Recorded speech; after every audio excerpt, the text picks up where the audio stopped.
بسم اللہ الرحمن الرحیم۔ السلام علیکم ورحمۃ اللہ وبرکاتہ۔ آپ کو ویلکم ہے ہمارے چینل میں۔ اگر آپ ہمارے چینل پر نیو ہیں تو اسے سبسکرائب ضرور کریں تاکہ اللہ کے دین کی باتیں ہم زیادہ سے زیادہ آپ تک شیئر کر سکیں۔ کل بھی ہم نے حضرت ہود علیہ السلام کی قوم عادیوں کا ذکر کیا تھا۔ تھوڑا سا پھر اس کے بعد ذکر کرتے ہیں کہ طوفان نوح کے بعد ایک مدت سیدنا نوح زندہ رہے۔ پھر اس طوفان کے تقریباً 600 سال بعد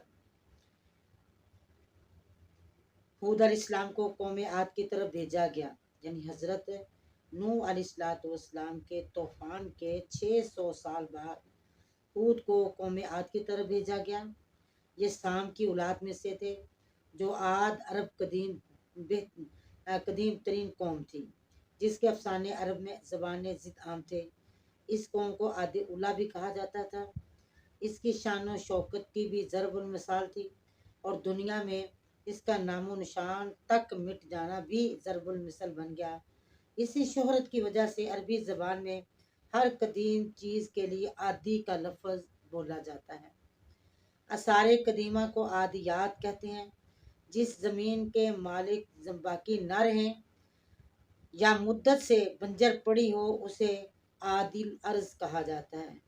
اس قوم کا اصل مقصد احقاف تھا، جو حجاز، یمن اور یمامہ کے درمیان ربع خالی کے جنوب مغرب میں واقع ہے۔ یہیں سے پھیل کر ان لوگوں نے یمن کے مغربی سواحل اور عمان اور حضر موت سے عراق تک اپنی طاقت کا سکہ رواں کر دیا۔ یہ قوم عادیہ جو تھے، یہ بڑی قد آور اور مضبوط اور سرکش قوم تھی۔ رہنے کے لیے زمین دوست شہروں کے شہر بسا رکھے تھے، اور بت پرستی میں بری طرح پھنسے ہوئے تھے۔ حضرت ہود علیہ السلام نے انہیں بت پرستی سے منع کیا، سمجھایا کہ یہ بت نہ تو کسی کا کچھ بگاڑ سکتے ہیں، نہ کسی کا کچھ سنوار سکتے ہیں، لہذا صرف ایک اللہ کی عبادت کرو جو ہر چیز کا خالق و مالک ہے۔ ہر قسم کے اختیارات، تصرفات صرف اسی کے قبضہ قدرت میں ہے، لہذا انہیں اپنی اس غلط روش سے پرہیز کرنا چاہیے۔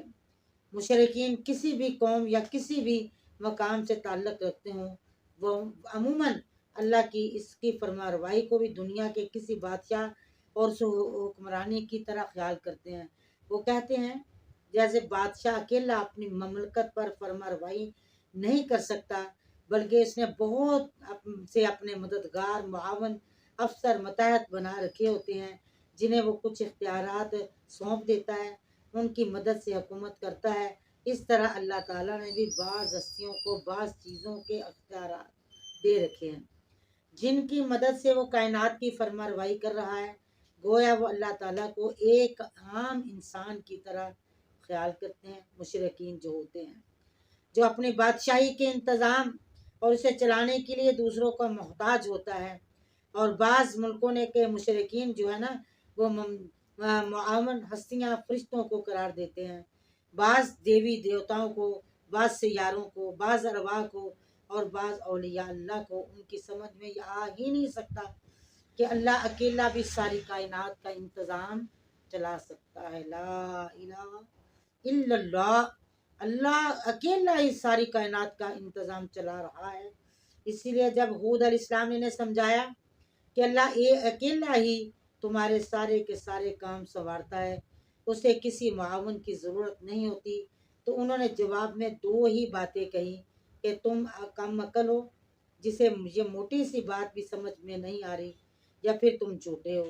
ہود نے جواب دیا کہ میں کہا کہ میں تو نہ میں نادان ہوں، نہ میں جھوٹا ہوں، بلکہ اللہ کا جسے تم بھی رب اکبر تسلیم کرتے ہو، پیغمبر اس کا پیغمبر ہوں، اور تمہیں اللہ ہی کا پیغام پہنچا رہا ہوں، اور اپنے پاس سے میں کچھ نہیں کہتا، خود ہی کوئی بات بنا کر اللہ کے ذمے لگا دوں، اور حقیقتاً میں تمہارا خیر خواہ ہوں، اور چاہتا ہوں کہ تمہیں کوئی روزے بت نہ دیکھنا پڑے، تم کو زیادہ تکلیف نہ جانا پڑے، اور تم یہ جانتی ہو کہ میں ایک امین اور دیانتدار آدمی ہوں، لہذا جو کچھ اور جتنا پیغام میرے رب نے مجھے کہنے کو دیا ہے وہ بغیر کسی کمی پیشی کے میں رب کا پیغام تم تک پہنچا رہا ہوں۔ ابلغکم رسالات ربی وانا لکم ناصح امین۔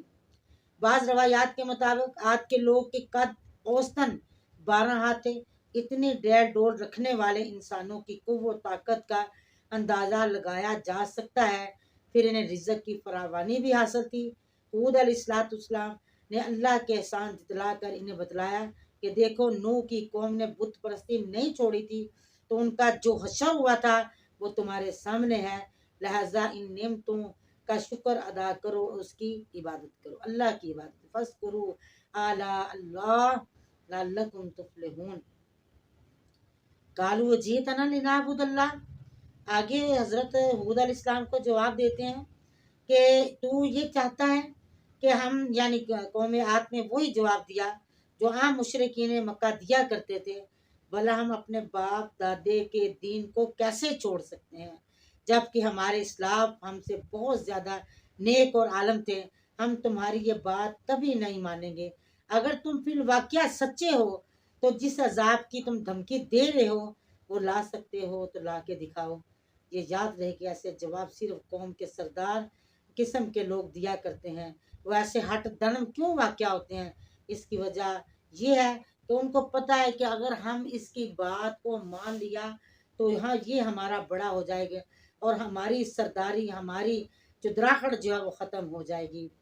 قوم کے سرداروں کو حود نے جواب دیا کہ جب تمہاری سرکشی اور گستاخانہ بے حیائی اس حد تک پہنچ چکی ہے کہ تم بس سمجھ لو کہ اب تم پر اللہ کا عذاب آنے والا ہے، رہی تمہارے معبودوں کی بات جن میں تم کسی کو بارش کا دیوتا کہتے ہو، کسی کو ہواؤں کا دیوتا کہتے ہو، کسی کو فصلوں کا، کسی کو صحت کا، کسی کو مال و دولت کا، تو یہ نام بھی تم نے اور تمہارے باپ دادوں نے خود ہی تجویز کر رکھے ہیں۔ کسی آسمانی کتاب یا کسی صحیفے میں قطعاً یہ ان کا ذکر نہیں ہے۔ اللہ نے فلاں قسم کے اختیارات فلاں ہستی کو دے رکھے ہیں اور فلاں چیز کے اختیارات فلاں ہستی کو ہے۔ ہمارے ہاں بھی ایسے نام بکثرت پائے جاتے ہیں، مثلا فلاں بزرگ غوث فریاد رس ہے، فلاں ولی داتا ہے، فلاں گنج بخش ہے، فلاں مشکل کشا ہے۔ فرق صرف یہ ہے کہ اس دور کے مشرک ایسی صفات کو دیوتوں اور دیویوں اور فرشتوں اور بعض ارواح کی طرح منسوب کرتے تھے۔ ہمارے زمانہ میں یہ صفات بزرگوں کی طرح منسوب کر دی جاتی ہے، خواہ وہ زندہ ہو یا فوت ہو چکے ہوں۔ اللہ تعالیٰ فرماتے ہیں ایسی باتوں کے لیے شریعت الہی میں کوئی صنعت نہیں۔ میرا فلاں ولی یا فلاں بزرگ مشکل کشا ہو سکتا ہے اور میں ایسے اختیارات کسی کو نہیں دیے۔ اور اس قوم کی سرکشی جب انتہا کو پہنچ چکی تو حضرت حود نے اللہ تعالیٰ کی طرف سے عذاب کو چیلنج دے دیا۔ ان پر تیز آندھی کا عذاب آیا جس سے شدید ٹھنڈک تھی، یہ آندھی ان کے زمین دوز گھروں میں گھس گئی، مسلسل 8 دن 7 راتیں چلتی رہیں۔ اس نے اس قوم کو ایک ایک فرد کو ان کے گھروں ہی کے اندر ہلاک کر ڈالا، اور وہ تن توش رکھنے والی اپنی قوم، قوت اور طاقت پر گھمنڈ کرنے والی قوم اپنے گھروں میں یوں گری پڑی تھی جیسے کھجوروں کے کھوکھلے تنے ہوں۔ اس طرح اس قوم کا نام و نشان صفحہ ہستی سے میرے مالک نے مٹا ڈالا۔ اور وہ چند لوگ جو سیدنا حود پر ایمان لائے تھے تو سیدنا حود کو بذریعہ وہی ایسے عذاب کی آمد سے پہلے ہی اطلاع کر دی گئی تھی۔ وہ اپنے پیروکاروں کے ساتھ ایک احاطہ میں محصور ہو گئے۔ یہ احاطہ اندھی کے ضد سے باہر تھا۔ یہ لوگ محفوظ رہے اور قوم ثمود بھی انہی نسل سے پیدا ہوئی جسے عاد ثانیہ بھی کہا جاتا ہے۔ آگے کل انشاءاللہ ہم سمودیوں کا ذکر پڑھیں گے جن کا نبی صالح علیہ السلام تھا۔ یہ عاد کے بعد آئے تھے اور عاد ثانی بھی اس کو کہا جاتا ہے۔ اللہ تعالیٰ سے دعا ہے کہ یہ قرآن ہے جو ہمیں واقعات سنائے، سن کر عبرت پکڑنے کی توفیق عطا فرمائے۔ سب مل کر پڑھیں سبحانک اللہم و بحمدک نشہد ان لا الہ الا انت نستغفرک و نتوب الیک۔ سبحان ربک رب العزت عما یصفون وسلام علی المرسلین الحمد للہ رب العالمین۔ السلام علیکم۔